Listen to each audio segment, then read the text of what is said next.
버스 창가 좌석에 앉아 깊은 고민에 빠져 있는 정영희. 그녀는 서울의 한 초등학교에서 30년간 아이들을 가르쳤던 전직 교사입니다. 퇴직 후 3년이 지났지만 아이들의 마음을 읽어내는 특별한 능력은 여전히 날카로웠습니다. 영희에게는 한 가지 깊은 고민이 있었습니다. 바로 며느리 김수진에 대한 것입니다. 수진을 처음 만난 것은 1년 전이었습니다. 어느 날 아들 태준이 들뜬 목소리로 전화를 걸어왔습니다. 엄마, 나 정말 좋은 사람 만났어. 태준은 부동산 상담차 온 여자에게 첫눈에 반했다고 했습니다. 태준보다 2살 연상이었고 이미 결혼 경험도 있었습니다. 영희는 그 소식을 듣고 걱정했습니다. 태준은 여자 경험이 거의 없었고 사람을 보는 눈도 아직 부족했기 때문입니다. 어느 날 영희는 신촌의 한 식당에서 수진을 만났습니다. 태준이 결혼을 생각한다며 소개시켜 주겠다던 자리였습니다. 문을 열고 들어선 수진을 본 순간 영희는 깜짝 놀랐습니다. 정말 아름다웠습니다. 키가 165cm 정도 되는 늘씬한 몸매에 어깨까지 내려오는 윤기나는 검은 머리카락. 화장은 짓지 않았지만 선명한 이목구비가 도드라져 보였습니다. 수진은 영희를 보자마자 정중하게 인사했습니다. 어머님, 안녕하세요. 드디어 뵙게 되네요. 목소리도 아름다웠습니다. 영희는 수진을 관찰하기 시작했습니다. 표정, 몸짓, 말투, 시선 처리. 모든 것이 완벽해 보였습니다. 그때였습니다. 수진이 울먹이며 말하기 시작했습니다. 우리 태준이한테 들으셨는지 모르겠지만 사실 전 남편을 병으로 잃었어요. 수진은 조심스럽게 자신의 과거를 털어놓았습니다. 영희는 그 모습을 보고 이상함을 느꼈습니다. 분명히 슬퍼하고 있었고 감정도 진실해 보였습니다. 하지만 뭔가 어색했습니다. 말로 설명하기 어려운 느낌이었습니다. 30년간 아이들을 가르치며 기른 직감이었습니다. 식사가 끝나고 집으로 돌아가는 길 태준은 신이 나서 말했습니다. 엄마 어때? 정말 좋은 사람이지? 영희는 조심스럽게 대답했습니다. 그래, 좋은 사람 같긴 해. 근데 태준아, 조금 더 신중하게 생각해 보는 게 어떨까? 결혼은 인생의 큰 일이잖니. 태준의 표정이 순간 굳어졌습니다. 엄마, 뭐가 마음에 안 들어? 아니야, 그냥 엄마 생각이. 태준은 영희를 매섭게 쳐다보았습니다. 엄마는 왜 항상 그렇게 사람을 의심해? 그거 선생님 버릇이야. 태준아, 그런 뜻이 아니라.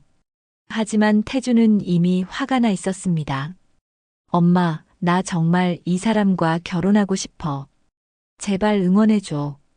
그날 밤 영희는 남편과 이야기를 나누었습니다.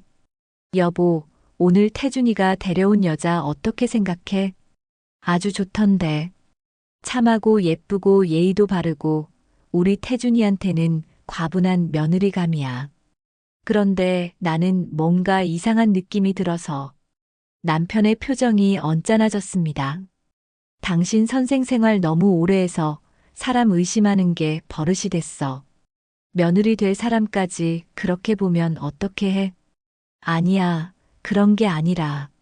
아니긴 뭐가 아니야. 당신은 누구든 의심부터 하잖아. 영희는 할 말을 잃었습니다.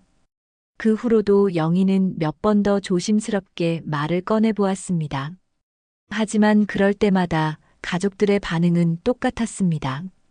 결국 6개월 후 2사람은 결혼했습니다. 수지는 정말 좋은 며느리였습니다. 명절 때마다 정성스럽게 음식을 준비해 오고 영희가 아플 때는 병원에 데려다 주기도 했습니다. 아들 태준도 행복해 보였습니다. 그리고 얼마 지나지 않아 손주까지 태어났습니다. 지우는 정말 사랑스러운 아이였습니다. 하지만 영희 마음속 깊은 곳에 자리 잡은 수진에 대한 미묘한 의심은 여전히 지워지지 않고 있었습니다. 그리고 오늘 며느리에게서 전화가 왔습니다. 어머님, 죄송해요. 갑자기 출장이 생겨서요. 지우 좀 봐주실 수 있을까요? 영희는 기꺼이 승낙했습니다. 손주와 시간을 보내는 것은 영희에게 기쁜 일이었으니까요. 그런데 지금 버스를 타고 손주를 보러 가는 이 순간, 영희는 이상한 감정을 느꼈습니다. 뭔가 불안해. 큰일이 일어날 것만 같은 기분이야. 버스 안내 방송이 흘러나왔습니다. 다음 정류장, 청솔 아파트입니다. 영희는 가방을 챙기며 자리에서 일어났습니다. 하지만 마음속 불안감은 점점 커져만 갔습니다. 영희는 12층 1205 앞에 도착해 초인종을 눌렀습니다. 곧바로 문이 열렸고 며느리 수진이 나타났습니다. 어머님, 어서 오세요. 정말 감사해요. 괜찮다. 우리 지우 어디 있니? 유치원에서 방금 데려왔어요. 거실에서 놀고 있어요. 영희가 거실로 들어서자 지우의 얼굴이 환하게 밝아졌습니다. 할머니, 지우가 벌떡 일어나 달려와 영희의 다리를 꼭 안았습니다. 우리 지우 할머니 보고 싶었지? 과자 가져왔어. 영희는 가방에서 초코파이와 색연필 세트를 꺼내 지우에게 주었습니다. 아이의 눈이 반짝였습니다. 수지는 그 모습을 바라보며 잠시 미소를 지었습니다. 하지만 곧 시계를 보며 다시 바쁘게 움직이기 시작했습니다. 어머님, 정말 죄송해요. 제가 지금 바로 나가야 해서요. 3일 후에 돌아올게요. 수지는 핸드백에서 하얀 봉투를 꺼내 영희에게 건넸습니다. 이거 제 마음이에요. 아이고, 이런 것까지 안 해도 되는데. 수지는 출장 가방을 들고 집안을 한 바퀴 돌며 마지막 점검을 했습니다. 그러다 복도 끝에 있는 작은 방 앞에서 잠시 멈춰 서더니 영희를 바라보았습니다. 아, 어머님. 저기 작은 방은 창고라서 짐이 많아요. 문 잠가뒀으니까 너무 지저분해서 보지 말아주세요. 그 순간 영희의 뇌리에 번개처럼 직감이 스쳤습니다. 저 방에 뭔가 있다. 30년간 아이들을 가르치며 기른 특별한 감각이 경보를 울리고 있었습니다. 그래, 알았어. 영희는 태연하게 대답했지만 마음속으로는 혼자 있을 때 그 방을 조사해야겠다고 결심했습니다. 수지는 현관문을 열고 나갔습니다. 구두 소리가 복도에 울리다가 점점 멀어졌습니다. 이제 집 안에는 영희와 지우만 남았습니다. 영희는 지우와 함께 블록을 맞추며 시간을 보냈습니다. 그런데 가만히 아이를 관찰해 보니 평소보다 조금 위축된 것 같았습니다. 웃긴 하지만 어딘가 어색하고 눈빛이 또래 아이들처럼 맑지 않았습니다. 어느덧 저녁이 되어 태준이 집에 돌아왔습니다. 엄마, 나왔어. 영희는 아들의 모습을 보자마자 말문이 막혔습니다. 너 왜 이렇게 말랐니? 어디 아픈 데라도 있니? 태준은 이전보다 훨씬 마르고 기운이 없어 보였습니다. 볼이 푹 꺼져 있었고 얼굴색도 누렇게 떠 있었습니다. 아, 요즘 회사 일이 많아서 그런가 봐. 괜찮아. 태준은 대수롭지 않게 말했지만 영희 눈에는 단순한 피로가 아닌 것 같았습니다. 그래도 몸 관리를 해야지. 엄마가 저녁 준비해 줄게. 영희는 아들이 좋아하는 김치찌개와 계란찜을 정성스럽게 만들었습니다. 태준아, 지우야, 밥 먹자. 지우는 신나게 달려와 자리에 앉았지만 태준은 힘없이 끌려오는 것 같았습니다. 영희는 지우의 밥그릇에 밥을 담아주고 아이가 좋아하는 반찬들을 올려주었습니다. 하지만 태준은 달랐습니다. 음식을 조금씩 입에 넣기는 했지만 제대로 먹지 않고 있었습니다. 태준아, 왜 안 먹어? 그냥 요즘 소화가 잘 안 되는 것 같아. 영희는 아들의 모습을 보며 점점 걱정이 커졌습니다. 저녁을 마친 후 영희는 지우를 씻기고 잠자리에 들게 했습니다. 태주는 피곤하다며 먼저 자신의 방으로 들어갔습니다. 지우는 영희의 따뜻한 품에 안겨 금세 잠들었습니다. 영희는 아이의 고른 숨소리를 들으며 하루를 정리했습니다. 마음이 편치 않았습니다. 며느리가 들어가지 말라고 한 작은 방, 그리고 아들의 변해버린 모습, 오늘 겪었던 것들이 뇌리에 계속 스쳐갔습니다. 바로 그때였습니다. 할머니, 나 병원에 있어요. 영희는 깜짝 놀라 몸을 돌렸습니다. 지우가 잠꼬대를 하고 있었습니다. 병원비 필요해요. 영희는 그 순간 온몸에 소름이 돋았습니다.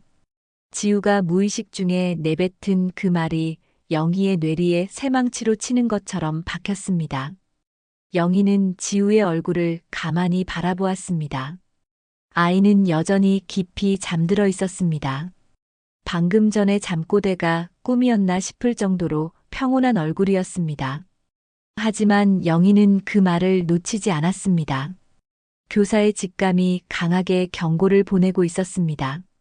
병원에 있다고, 병원비가 필요하다고. 영희는 조용히 침대에 앉아 생각에 잠겼습니다. 분명히 단순한 잠꼬대는 아니야. 영희의 뇌리에 오늘 하루의 장면들이 파노라마처럼 스쳐갔습니다. 며느리 수진이 작은 방 앞에서 보인 그 미묘한 긴장감, 아들 태준의 이상할 정도로 마르고 기운 없는 모습, 그리고 마지막으로 지우의 충격적인 잠꼬대까지 모든 것이 하나의 실로 연결되어 있는 것 같았습니다. 하지만 그 실의 끝이 어디로 향하고 있는지는 아직 알 수 없었습니다. 영희는 지우의 작은 손을 바라보았습니다. 그 작은 손이 도대체 무엇을 감추고 있는 걸까? 다음 날 아침 태주는 서둘러 출근했고 영희는 지우를 깨워 아침 식사를 준비했습니다. 지우는 평소와 다름없이 밝은 얼굴로 잘 먹겠습니다 하고 인사했습니다. 지우야, 어젯밤에 잠 잘 잤어? 영희는 자연스럽게 대화를 시작했습니다. 목소리에는 평소와 같은 따뜻함이 깃들어 있었지만 내심으로는 아이의 모든 반응을 세심하게 관찰하고 있었습니다. 네, 잘 잤어요, 할머니. 지우의 대답은 밝았습니다. 그래. 할머니는 옆에서 우리 지우가 뭔가 말하는 소리를 들었는데 영희는 계란말이를 아이의 접시에 올려주면서 자연스럽게 말했습니다. 뭐라고 했어요? 지우가 물었습니다. 나 병원에 있어요. 병원비 필요해요. 이런 말을 하던데 영희는 아이의 반응을 놓치지 않기 위해 시선을 지우에게 고정했습니다. 그 순간 아이의 몸에서 미세하지만 명확한 변화가 일어났습니다. 지우의 젓가락 든 손이 거의 눈에 띄지 않을 정도로 떨렸습니다. 그리고 눈동자가 순간적으로 왼쪽 위로 움직였다가 다시 영희를 바라보았습니다. 30년간 수많은 아이들을 가르쳤던 영희에게 이런 신호들은 너무나 명확했습니다. 아이가 지금 거짓말을 준비하고 있다는 것을요. 그런 말 모르겠어요. 지우는 고개를 살짝 숙이며 대답했습니다. 평소 영희와 대화할 때와는 완전히 다른 목소리였습니다. 작고 떨리는 목소리였습니다. 영희의 마음은 복잡해졌습니다. 이 순수한 아이가 거짓말을 하고 있다는 것이 확실해졌지만 동시에 아이를 더 괴롭히고 싶지 않은 마음도 있었습니다. 지우야. 영희는 더욱 부드럽고 따뜻한 목소리로 말했습니다. 그리고 아이의 작은 손을 살짝 잡아주었습니다. 지우의 손은 차갑고 약간 축축했습니다. 할머니는 지우를 혼내려는 게 아니야. 그냥 궁금해서 물어보는 거야. 괜찮아. 할머니가 아무한테도 말 안 할게. 하지만 지우의 반응은 영희의 예상을 뛰어넘었습니다. 갑자기 아이의 눈에 눈물이 맺히기 시작했습니다. 흑. 지우는 젓가락을 떨어뜨리고 울기 시작했습니다. 영희는 당황했습니다. 지우야, 왜 울어? 미안해. 갑자기 지우가 자리에서 벌떡 일어났습니다. 눈물 범벅이 된 얼굴로 영희를 한번 바라본 후 자기 방으로 뛰어갔습니다. 지우야. 영희가 부르며 뒤따라갔지만 아이는 이미 자기 방으로 들어가 문을 쾅 닫았습니다. 영희는 문 앞에서 멈춰섰습니다. 지우야, 문 열어. 할머니가 잘못했어. 잠시 후 문이 조심스럽게 열렸습니다. 지우는 눈물로 범벅이 된 얼굴로 영희를 바라보았습니다. 지우야. 영희는 아이를 꼭 안아주었습니다. 지우는 영희 품에 안겨 한참 동안 더 울었습니다. 이 아이가 도대체 어떤 일에 휘말려 있는 걸까? 잠시 후 영희는 지우의 손을 잡고 유치원으로 향했습니다. 길을 걸으며 영희는 지우가 점점 평상시 모습을 되찾아가는 것을 지켜보았습니다. 길에서 만난 고양이를 보고 작게 웃기도 하고 지나가는 강아지에게 손을 살짝 흔들기도 했습니다. 유치원에 도착했을 때 지우의 얼굴은 확연히 밝아졌습니다. 할머니, 저 들어가도 돼요? 그래, 들어가렴. 영희는 지우가 교실로 들어가는 모습을 지켜보았습니다. 지우는 친구들을 보자마자 환하게 웃으며 달려갔습니다. 영희는 그 모습을 보며 확신했습니다. 유치원에서의 문제는 아니야. 집으로 돌아가는 길, 영희는 본격적으로 생각을 정리하기 시작했습니다. 아이는 현재 집과 유치원밖에 다니지 않아. 그런데 유치원에서는 문제가 없어 보여. 그렇다면 지우의 문제는 집안에서 생긴 거야. 영희의 추리가 한 단계 더 나아갔습니다. 지우는 집안의 누군가에게 비밀을 말하지 말라고 세뇌당하고 있어. 그 비밀을 누설하는 것을 극도로 두려워하고 있고, 영희는 가족들을 하나씩 떠올렸습니다. 지우에게 그런 일을 할 수 있는 사람은 단 한 명뿐이야. 김수진. 영희의 마음속에서 며느리의 얼굴이 선명하게 떠올랐습니다. 수진이 아이에게 무언가를 시켰어. 그리고 그것을 절대 말하지 말라고 세뇌시켰어. 그리고 태준이가 갑자기 마르고 기운이 없어진 것도 왠지 이것과 연관이 있을 것 같아. 수진이 뭔가를 꾸미고 있는 게 분명해. 영희의 직감이 강력하게 경고하고 있었습니다. 그때 어제 수진이 얘기했던 작은 방이 떠올랐습니다. 그래, 저 방에 뭔가 있을 거야. 영희는 집에 오자마자 작은 방 앞으로 걸어갔습니다. 손잡이를 돌려보니 역시 잠겨 있었습니다. 영희는 먼저 열쇠를 찾아보기로 했습니다. 부엌 서랍, 거실 수납장, 침실 화장대. 하지만 아무리 찾아도 작은 방의 열쇠는 발견되지 않았습니다. 수진이가 가지고 갔거나 아예 다른 곳에 숨겨둔 것 같아. 영희는 한숨을 쉬며 작은 방문 앞에 다시 섰습니다. 그리고 자신의 머리에서 머리핀을 뽑았습니다. 무릎을 꿇고 문틈에 머리핀을 조심스럽게 집어넣었습니다. 아직 기억나는군. 영희의 손끝에서 30년간의 교사 경험이 되살아났습니다. 학교에서 사물함 열쇠를 잃어버린 아이들을 위해 몇 번 해본 경험이 있었습니다. 머리핀을 미세하게 움직이며 자물쇠 구조를 파악했습니다.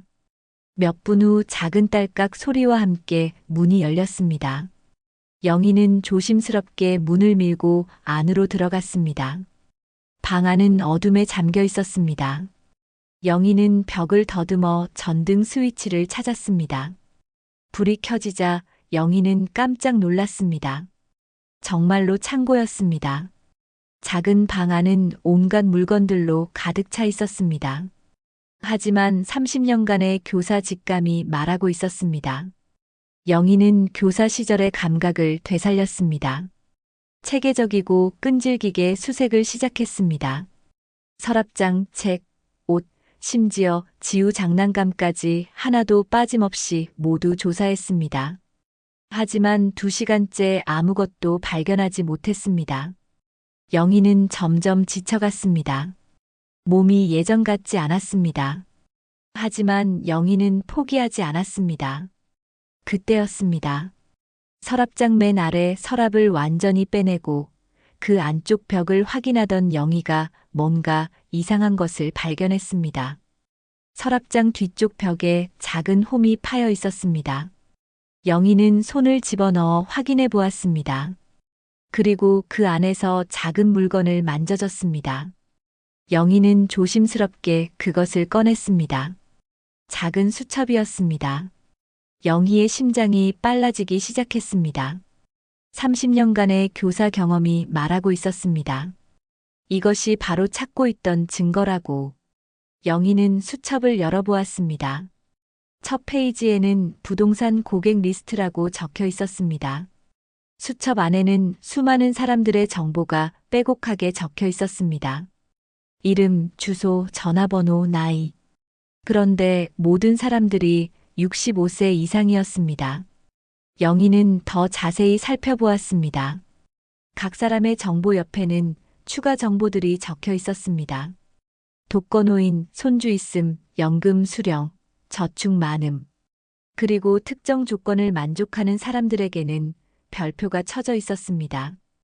독거노인이면서 손주가 있는 사람들에게는 빨간 별표가, 거기에 연금이나 저축이 많은 사람들에게는 파란 별표가 추가로 쳐져 있었습니다. 어떤 사람들은 별표가 3개, 4개까지 쳐져 있었습니다. 영희는 손이 떨렸습니다. 어젯밤 지우의 잠꼬대를 떠올렸습니다. 할머니, 나 병원에 있어요. 병원비 필요해요. 영희의 뇌리에 번개가 치듯 깨달음이 스쳤습니다. 보이스 피싱. 영희는 그 단어를 마음속으로 중얼거렸습니다. 30년간 교사로 일하며 사회 문제에 관심이 많았던 영희는 이런 범죄에 대해 잘 알고 있었습니다. 수진이가 지우를 이용해서 보이스피싱을 하고 있어. 그제서야 아침에 지우가 보인 반응이 모두 이해되기 시작했습니다. 지우가 보이스피싱에 강제로 동원되고 있었고 그것을 비밀로 해야 한다는 엄마와의 약속을 지키고 있던 것이었습니다. 영희는 수첩을 가방에 넣고 방을 나왔습니다.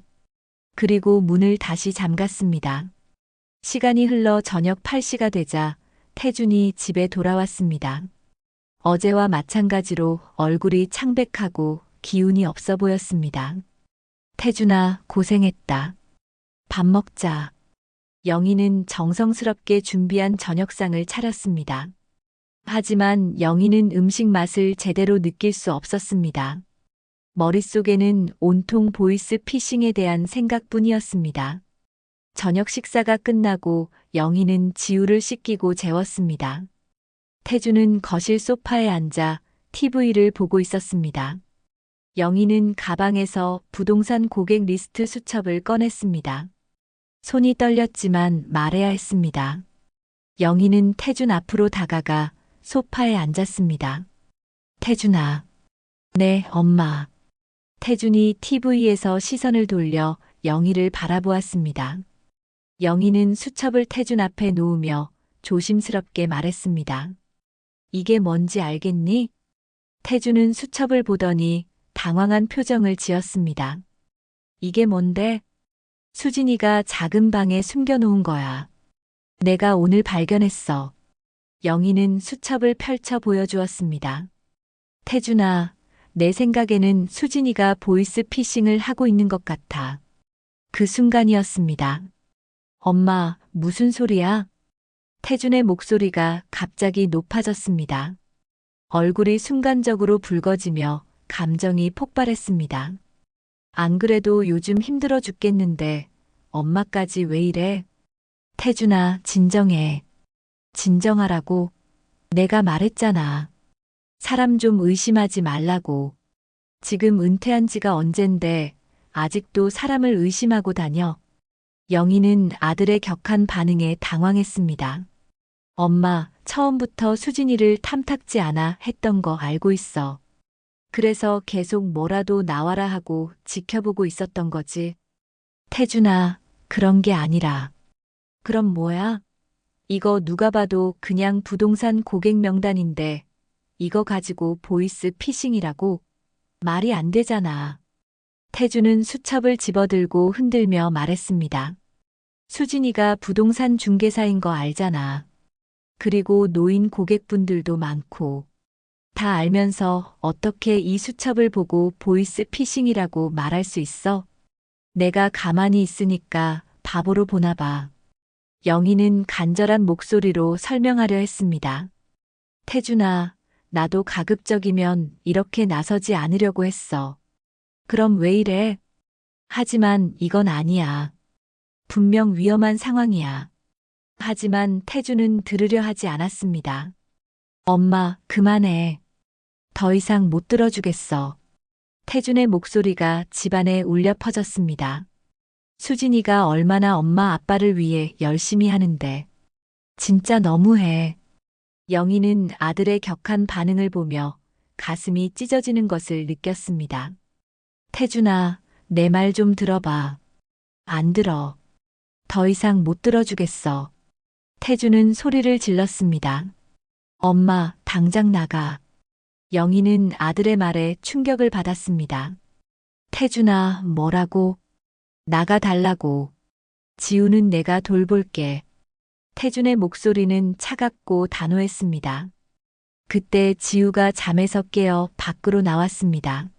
아빠, 할머니. 아빠, 왜 소리 질러? 지우의 목소리가 떨렸습니다. 지우야, 괜찮아.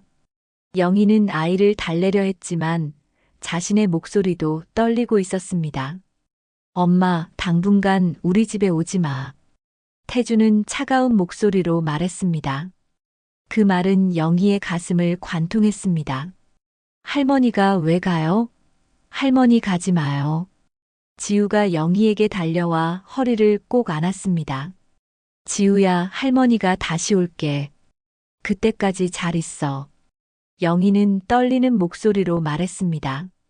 영희는 가방을 들고 현관으로 향했습니다. 태주는 영희를 배웅하지 않았습니다. 영희는 현관문을 열고 복도로 나섰습니다. 문이 닫히는 소리와 함께 지우의 울음소리가 점점 멀어졌습니다. 이 안에 분명 뭔가가 있어. 1시간 후 영희는 자신의 집에 도착했습니다. 남편은 거실에서 TV를 보고 있었습니다. 벌써 왔네. 내일 온다고 했는데. 무슨 일 있었어?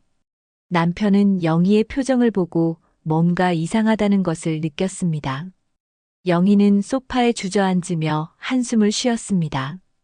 왜 그래? 무슨 일이야? 남편은 TV를 끄고 영희에게 다가왔습니다. 영희는 오늘 있었던 일을 차근차근 설명했습니다.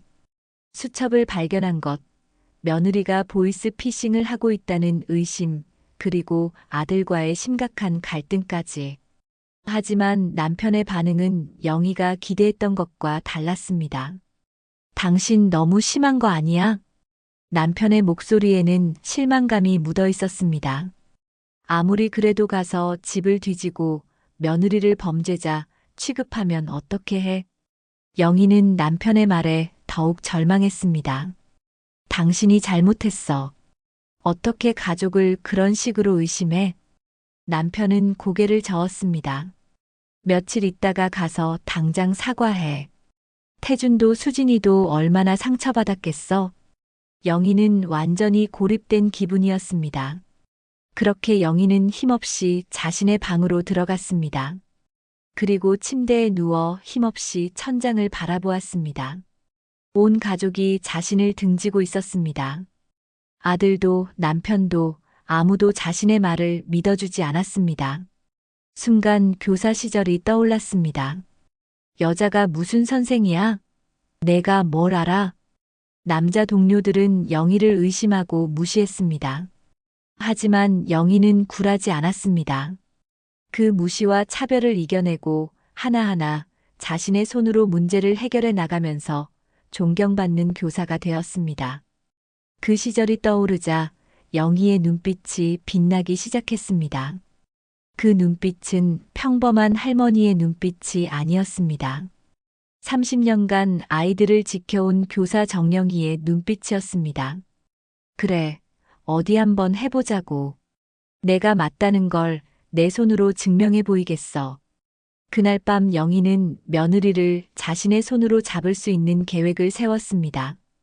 다음 날 영희는 일어나자마자 핸드폰을 꺼냈습니다. 어제 수첩을 발견했을 때 찍어둔 사진을 확인했습니다. 고객 리스트 중에서 가장 별표가 많이 쳐진 사람들을 찾았습니다.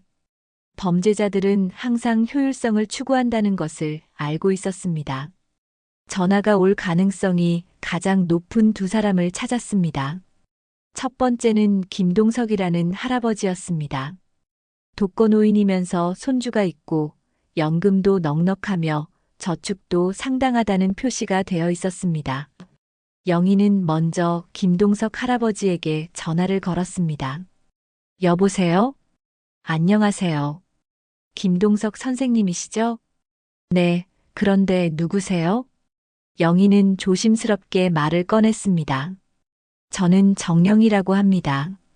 보이스피싱 관련 수첩을 제가 확보했는데 선생님이 포함되어 있어서 위험해서 연락드렸습니다. 저는 전직 교사이고 이런 범죄를 많이 봐서 잘 알고 있습니다.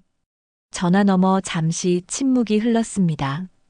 그러더니 갑자기 할아버지의 목소리가 거칠어졌습니다. 당신 지금 사기치려고 하는 거지?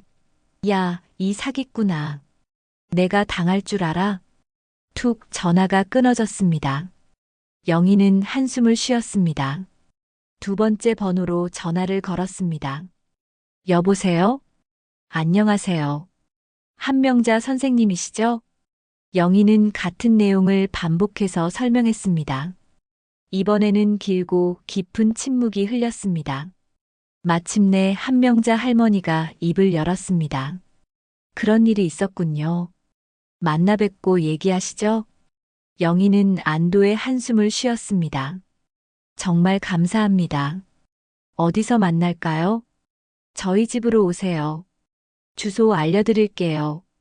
영희는 급히 준비를 하고 집을 나섰습니다.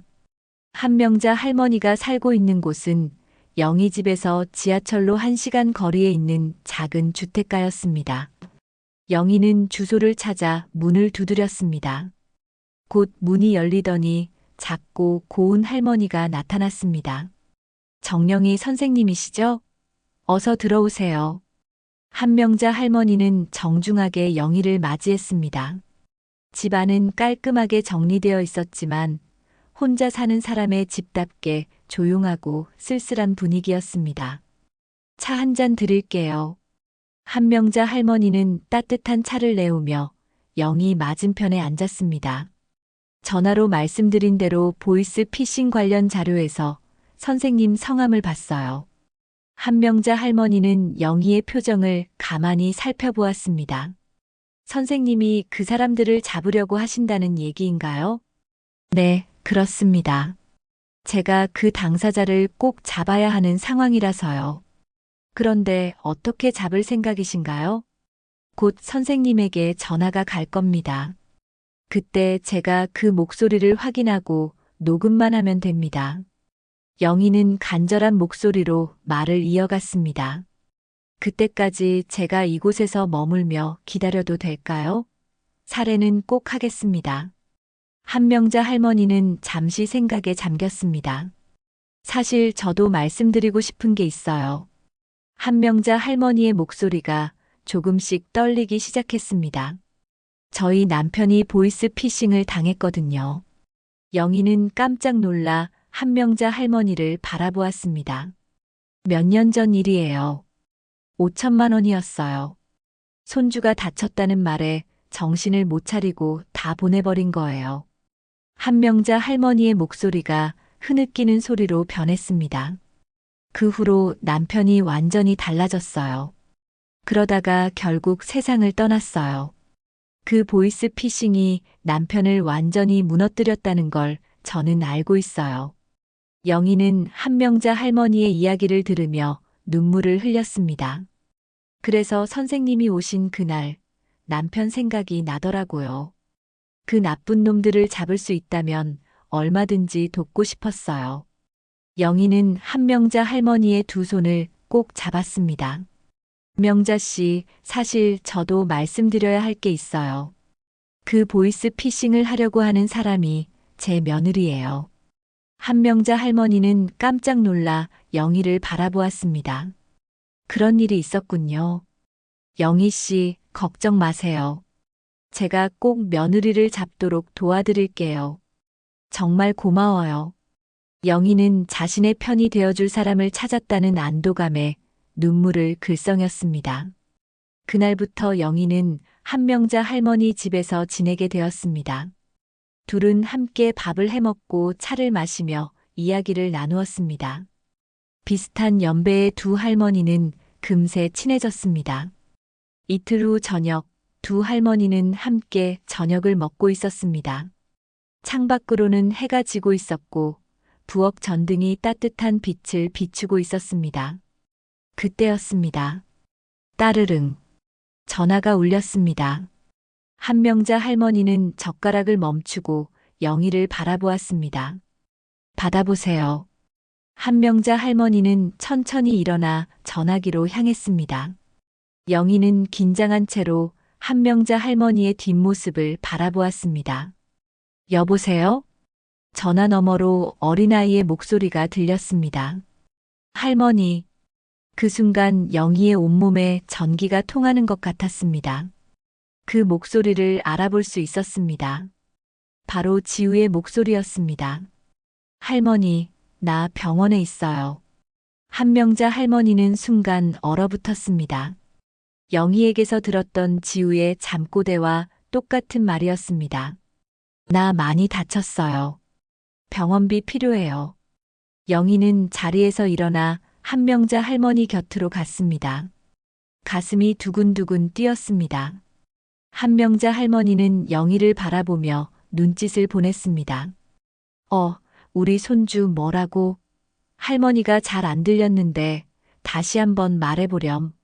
한명자 할머니는 침착하게 연기를 했습니다. 영희는 그 틈을 타서 급히 자신의 핸드폰을 꺼냈습니다.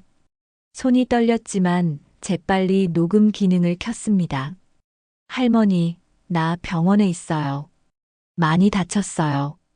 지우의 목소리가 다시 들렸습니다. 영희는 가슴이 철렁 내려앉았습니다. 병원비 필요해요. 할머니, 빨리 돈 보내주세요. 잠시 후 두 사람이 아무 말도 하지 않자 전화가 끊어졌습니다. 영희는 핸드폰 녹음을 정지했습니다. 손이 심하게 떨렸습니다. 한명자 할머니는 영희의 어깨를 붙잡아 주었습니다. 괜찮아요. 영희는 고개를 끄덕였지만 실제로는 전혀 괜찮지 않았습니다. 이제 확실한 물증을 확보했네요. 다음은 어떻게 하실 거예요? 며느리를 만날 거예요. 영희의 눈빛이 매처럼 빛나고 있었습니다. 다음 날 아침 영희는 한명자 할머니에게 인사를 했습니다. 드디어 가시는군요. 네, 이제 더 이상 미룰 수 없어요. 영희 씨, 며칠 동안 정말 고마웠어요. 혼자 사느라 적적했는데 며칠 동안 참 행복하고 따뜻했어요. 저도 정말 고마웠어요. 꼭 다시 올게요. 몸조리 잘하시고 꼭 조심하세요. 위험할 수도 있으니까요. 걱정 마세요. 제가 30년간 아이들을 다뤄왔잖아요. 영희는 한명자 할머니를 꼭 안아주었습니다. 영희는 한명자 할머니 집을 나섰습니다. 마침 햇살이 따뜻하게 비추고 있었지만 영희의 마음은 결전을 앞둔 전사와 같았습니다. 집 앞에서 영희는 핸드폰을 꺼냈습니다. 며느리의 번호를 찾아 전화를 걸었습니다. 신호음이 3번 울리더니 익숙한 목소리가 들렸습니다. 여보세요? 수진아, 나야. 어머님? 네, 무슨 일이세요? 며느리의 차분한 목소리에는 약간의 당황스러움이 묻어 있었습니다. 영희는 그 미묘한 변화를 놓치지 않았습니다. 수진아, 내가 지난번에 미안했어. 괜히 의심하고 그랬나 봐. 영희는 부드럽고 따뜻한 목소리로 말했습니다. 네. 어머님, 무슨 소리세요? 며느리는 당황한 듯 보였습니다. 영희는 속으로 생각했습니다. 태준이가 그날의 일을 얘기하지 않았구나. 다행이야. 아, 그게 내가 태준이한테 용돈을 너무 적게 준 것 같다고. 내 남편한테만 용돈을 많이 준 거 아니냐고 내가 의심했거든. 영희는 거짓 이유를 자연스럽게 말했습니다. 아무튼 그게 너무 미안해서 점심 한번 사주고 싶은데 어때? 시간 되니? 며느리는 잠시 침묵했습니다. 아, 네 어머님 좋죠. 저 지금 강남 쪽에 있는데 부동산 상담 가는 길이에요. 마침 시간이 좀 비어서 밥 먹을 수 있을 것 같아요. 그럼 어디서 만날까? 제가 아는 조용한 식당이 있어요. 거기서 만날까요, 어머님? 그럼 30분 후에 거기서 만나자. 네, 어머님. 전화가 끊어졌습니다. 영희는 깊게 숨을 들이마셨습니다. 이제 정말 시작이야. 30분 후 영희는 약속한 식당 앞에 도착했습니다. 조용한 주택가에 있는 작은 한식당이었습니다. 영희는 식당 창문을 통해 안을 살펴보았습니다. 며느리 수진이 구석 테이블에 앉아 있었습니다. 영희는 멀리서 수진을 바라보며 전화를 걸었습니다. 잠시 후 수진의 핸드폰이 울렸습니다. 수진은 화면을 보는 순간 온몸이 굳었습니다. 얼굴에서 혈색이 빠져나가는 것이 영희 눈에도 보였습니다. 그 번호를 수진은 너무나 잘 알고 있었습니다. 보이스 피싱 대상자 1순위로 표시해둔 한명자 할머니의 번호였습니다. 수진은 손이 떨린 채로 전화를 받았습니다. 여보세요? 수진의 목소리가 미세하게 갈라졌습니다. 수진아. 전화 너머로 들린 목소리에 수진은 온몸이 얼어붙었습니다. 시어머니의 목소리였습니다. 이 번호가 뭔지 알겠니? 영희의 목소리는 차갑고 단호했습니다. 수진은 말을 할 수 없었습니다. 입술이 파르르 떨렸습니다. 영희는 식당 입구로 천천히 걸어 들어왔습니다. 핸드폰을 귀에 대고 수진을 똑바로 응시하고 있었습니다. 수진은 혈색이 완전히 빠졌습니다. 호흡이 가빠졌고 손에 든 핸드폰이 미세하게 떨렸습니다. 영희는 수진 맞은편 자리에 천천히 앉았습니다. 그리고 전화를 끊었습니다. 두 사람 사이에 무거운 침묵이 흘렀습니다. 어머님, 그게 수진은 떨리는 목소리로 말했습니다. 영희는 수진의 눈을 똑바로 바라보았습니다. 그리고는 핸드폰을 꺼내 녹음 파일을 찾았습니다. 잠시 후 지우의 목소리가 두 사람 사이 테이블 위로 흘러나왔습니다. 할머니, 나 병원에 있어요. 많이 다쳤어요. 병원비 필요해요. 수지는 그 소리를 듣는 순간 완전히 얼어붙었습니다. 입술이 파르르 떨렸고 손은 주체할 수 없을 정도로 떨렸습니다. 녹음이 끝났습니다. 영희는 핸드폰을 끄고 수진을 똑바로 바라보았습니다. 너 보이스 피싱을 우리 지우를 이용해서 하고 있지? 수진은 그 말을 듣는 순간 완전히 무너졌습니다. 어머님 그게 아니라. 수진은 말을 더듬기 시작했습니다. 목소리가 갈라졌고 호흡이 가빠졌습니다. 영희는 차갑게 수진을 바라보았습니다. 나는 30년간 교사로 일했어. 내가 뭘 하고 있는지 다 알아. 수첩도 찾았고 증거도 다 있어. 그리고 어제 직접 그 전화도 받았어. 수진은 영희의 말을 듣는 순간 완전히 절망에 빠졌습니다. 모든 것이 들통났다는 것을 깨달았습니다. 수진아, 지금부터 내 얘기 잘 들어. 나랑 같이 자수하러 가자. 영희의 목소리에는 분노와 슬픔 등 복잡한 감정이 담겨 있었습니다. 하지만 수진은 그 말을 듣는 순간 완전히 정신이 나가버렸습니다. 갑자기 자리에서 벌떡 일어났습니다. 안 돼요. 안 돼요. 이럴 수 없어요. 수진은 미친 듯이 식당을 뛰쳐나갔습니다. 잠깐, 수진아. 영희는 급히 수진을 쫓아나갔지만 수진은 이미 골목 끝으로 사라져버렸습니다. 영희는 숨을 고르며 생각했습니다. 설마 지우를. 영희는 급히 택시를 잡고 유치원으로 향했습니다. 우리 지우 어디 갔어요? 아, 지우요? 방금 전에 어머니가 데려가셨어요. 영희는 머리가 하얗게 되는 것을 느꼈습니다. 영희는 즉시 112에 신고했습니다. 제 며느리가 보이스 피싱을 하고 있고 지금 손주를 데리고 도망갔습니다. 1시간 후 경찰로부터 전화가 왔습니다. 김수진을 찾았습니다. 그런데 손주를 인질로 잡고 있습니다. 영희는 가장 걱정했던 일이 현실이 되었다는 것을 깨달았습니다. 인천공항 근처 주차장에 있습니다. 영희는 급히 공항으로 향했습니다. 현장에 도착한 영희는 멀리서 수진의 모습을 보았습니다. 차 옆에 앉아 있었고 작은 지우를 품에 안고 있었습니다. 제가 가서 직접 얘기해 볼게요. 선생님 괜찮으세요? 괜찮아요. 제 며느리예요. 영희는 천천히 수진이 있는 쪽으로 걸어갔습니다. 수진의 얼굴은 창백했고 머리카락은 흐트러져 있었습니다.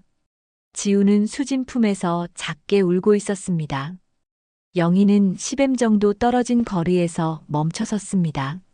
수진아, 어머님, 오지 마세요. 수진의 목소리는 떨리고 있었습니다. 지우야. 영희는 먼저 아이에게 말을 걸었습니다. 할머니 목소리 들려?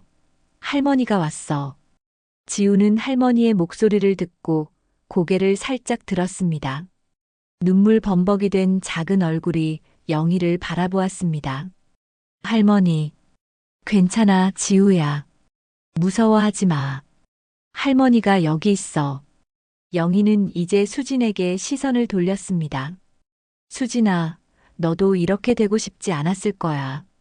얼마나 힘들었으면. 수진은 눈물을 흘렸습니다. 어머님, 저 정말 죄송해요. 수진아, 내가 너에 대해 다 아는 것은 아니지만 한 가지는 정확히 알아. 너 우리 지우 정말 사랑하지? 수진은 영희의 말에 더욱 격하게 울었습니다. 이 아이가 제 전부예요.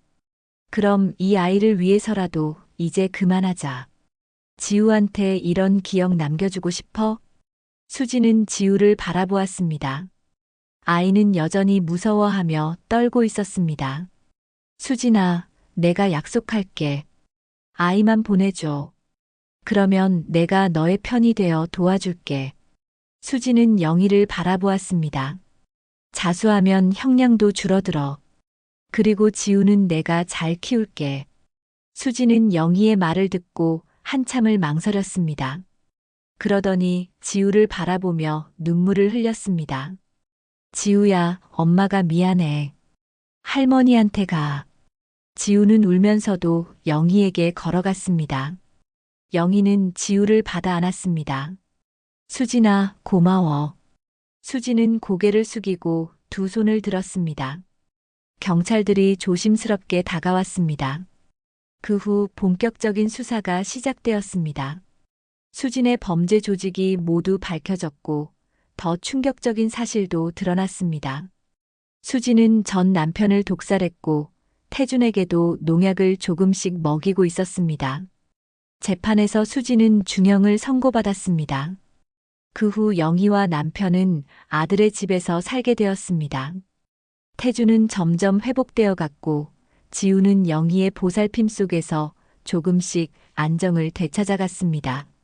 할머니, 근데 엄마는 언제 와요? 어느 날 지우가 물었습니다. 지우야, 엄마가 나쁜 일을 해서 벌을 받고 있어. 오래 걸릴 것 같아. 지우는 한참을 생각하더니 말했습니다. 그럼 할머니가 계속 같이 있어 주실 거죠? 그래, 할머니가 계속 여기 있을게. 영희는 한명자 할머니를 자주 찾아갔습니다.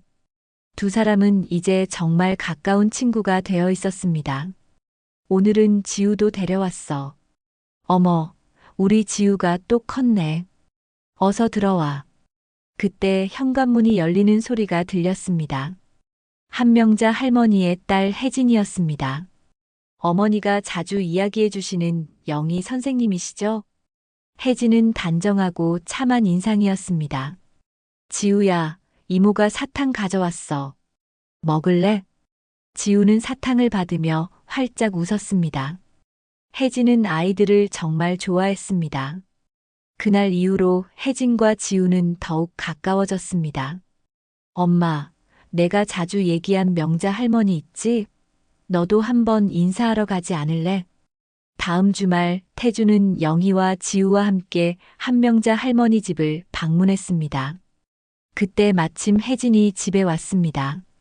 태준과 혜진은 서로를 바라보며 잠시 침묵했습니다. 이상하게도 어색하지 않았습니다. 그날 이후로 태준도 자주 한명자 할머니 집을 방문했습니다. 점점 혜진을 보고 싶어서 가게 되었습니다. 엄마, 저 혜진 씨와 결혼하고 싶어. 정말 좋지. 혜진이는 정말 좋은 사람이야. 지우도 혜진 씨를 정말 좋아해. 엄마가 되면 좋겠다고 해. 지우야, 혜진 이모가 내 엄마가 되면 어떨까? 지우는 환하게 웃었습니다. 좋아요. 화창한 봄날, 태준과 혜진의 결혼식이 열렸습니다. 영희와 한명자 할머니가 손을 꼭 잡고 함께 입장했습니다. 명자야, 우리가 여기까지 올 줄 어떻게 알았겠어? 그때 영희가 전화를 하지 않았다면 어떻게 됐을까? 이제 우리 정말 한 가족이네. 결혼식이 끝나고 지우는 혜진에게 달려가 안겼습니다. 엄마, 사랑해요. 엄마도 지우를 정말 사랑해.